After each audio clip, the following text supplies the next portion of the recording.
যে তিনটা প্যাকেজে আসে, একটা হচ্ছে ডিএক্স বেসিক প্যাকেজ, এলএক্স আর ইএক্স। 2021 সাল থেকে গাড়িটা আনতে পারতেছি না, বাট আমাদের কাছে বেশ কয়েকটা ইউনিট এই মুহূর্তে অ্যাভেলেবল আছে।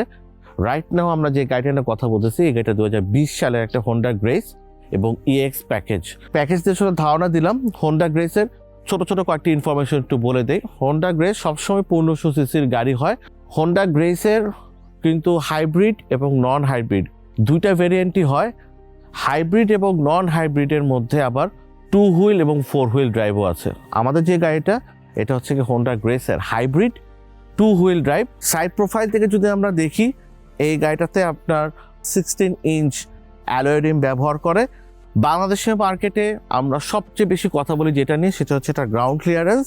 বাংলাদেশে আমরা যে পপুলার সেডানগুলো দেখি, টয়োটা অ্যালিয়ন বা প্রিমিও, সেইটার যেরকম গ্রাউন্ড ক্লিয়ারেন্স থাকে, হোন্ডা কিন্তু ঠিক একই রকম গ্রাউন্ড ক্লিয়ারেন্স থাকে। ডোর হ্যান্ডেলস আপনি নিকেল পাচ্ছেন, যেটা বেসিক্যালি প্রিমিয়ামনেসটা ফিল করায়। আর এই গাড়িটার